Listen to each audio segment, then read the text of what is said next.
नमस्कार दोस्तों।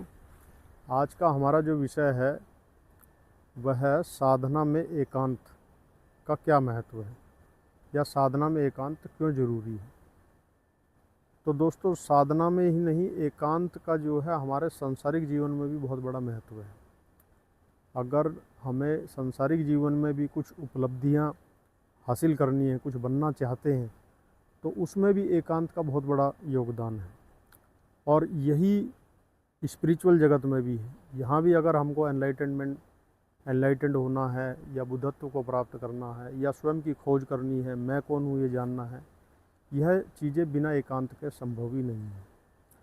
क्योंकि एकांत से ही हमें क्या चाहिए, हमारे मन में क्या है, वह सब चीज़ें हमें मालूम पड़ती हैं। या हमें किन किन चीज़ों पर फोकस करना चाहिए, कौन सी चीज़ें हमारी एनर्जी को कंज्यूम कर रही हैं, जिनकी हमें आवश्यकता नहीं है, वो सब चीज़ों का एनालिसिस एकांत में ही होता है। तो वीडियो में आप अंत तक बने रहिएगा। जितने भी मेरे साधक लोग हैं उनके लिए यह वीडियो बहुत ही महत्वपूर्ण होने वाला है। तो साधना में जो एकांत की शुरुआत होती है वो दरअसल अकेलेपन से होती है। और कई बार लोग अकेलेपन को ही एकांत समझने लगते हैं।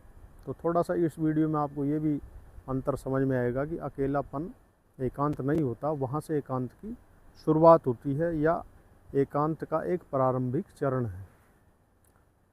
तो अकेलापन का मतलब क्या है कि हम शारीरिक रूप से भीड़ में नहीं हैं, शारीरिक रूप से भीड़ में नहीं हैं, शारीरिक रूप से हम अकेले हैं, एकांत जगह पे हैं।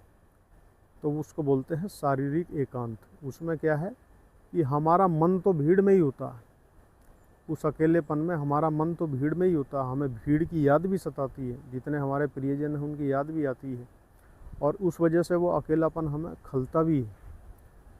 तो जिसमें हमें दूसरों की याद सताए, भीड़ की याद सताए, एकांत में मन ना लगे, हमारा मन बार बार उन्हीं चीज़ों में जाए जिनको हम छोड़ के आए हैं, तो उसे अकेलापन कहते हैं।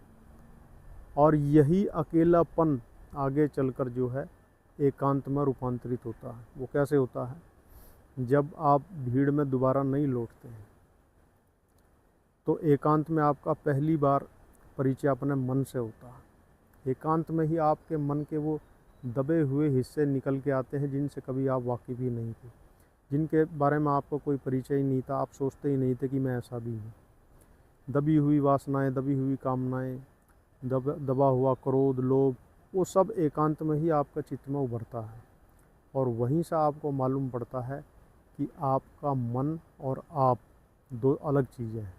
तो एकांत में जब हमारा पहला परिचय खुद से होता है कि हम क्या हैं, और वो तभी होता है जब हम अकेलेपन को जीने लगते हैं। एकांत एकदम से नहीं घटता किसी के जीवन में कि आप घर परिवार सब छोड़कर चले जाइए और अकेले में रहने लगेंगे तो एकांत घट जाएगा। नहीं, वह भीड़ आपका पीछा करेगी। वह भीड़, अगर मैं ये कहूँ कि उस भीड़ का पीछा ही आप कर रहे हैं, भीड़ को अगर मालूम भी नहीं है कि आप अज्ञातवास में कहाँ रह रहे हैं, तब भी अब आपका मन उन्हीं घटनाओं में पड़ा है जिनको आप छोड़ के आए हैं। क्योंकि ये मन का एक अभ्यास है। ये मन भी हमारा जो है भीड़ का ही दिया हुआ है। इस भीड़ ने ही, इस समाज ने ही हमें जो सिखाया है वही हमारा मन है, और जो हमें सिखाया हुआ है उसी के हम करने के इतने आदी हैं कि उसे छोड़ने में वक्त लगता है। मन उसमें रमा हुआ है, जी लगा हुआ है उसमें। हम कहते हैं ना कि जी, मेरा जी नहीं लग रहा वहाँ। तो हमारा जो जी है वो समाज का ही दिया हुआ है। तो समाज को छोड़ने से जी एकदम से नहीं छूटता है, मन एकदम से नहीं छूटता है, क्योंकि मन में रहने के भी हम अभ्यासी हैं। हमें भी मन में रहने का अभ्यास है, हमें खुद में रहने का अभ्यास ही नहीं है।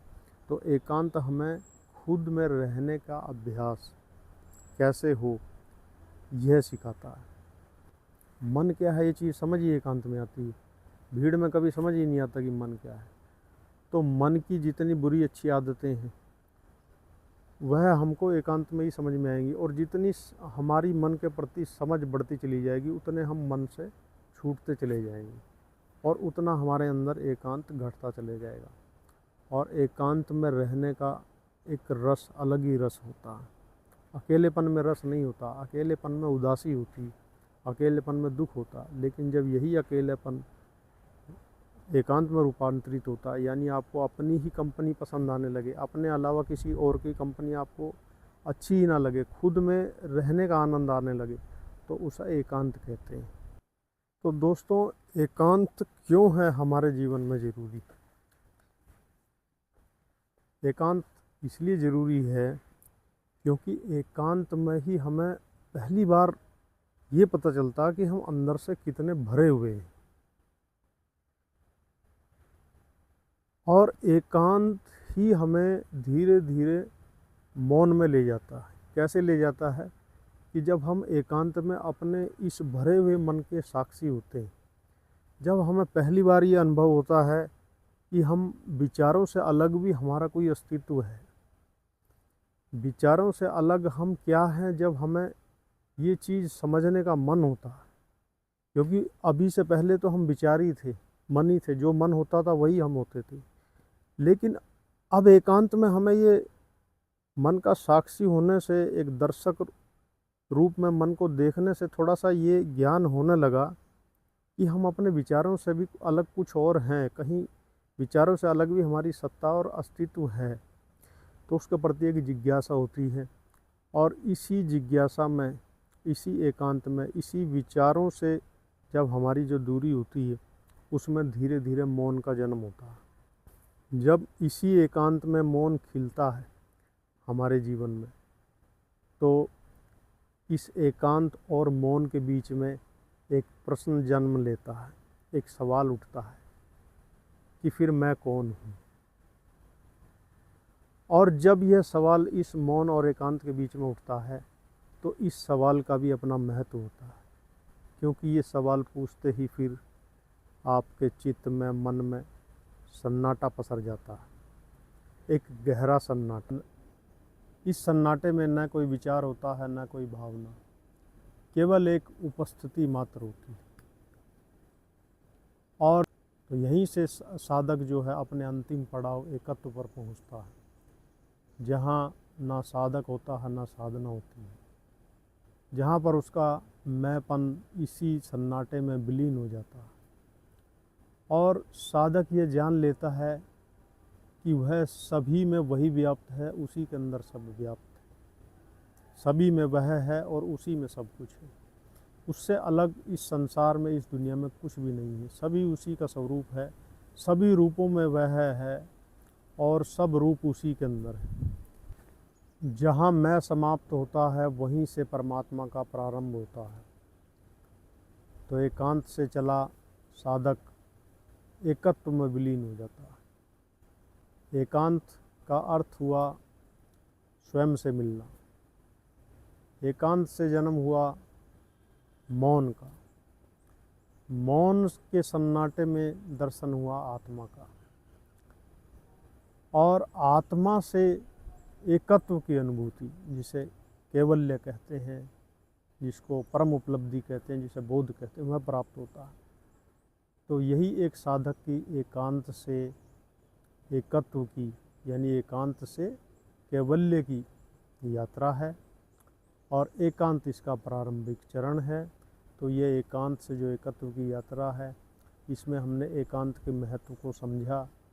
आशा करता हूँ कि आपको सभी चीज़ें स्पष्ट हो गई होंगी।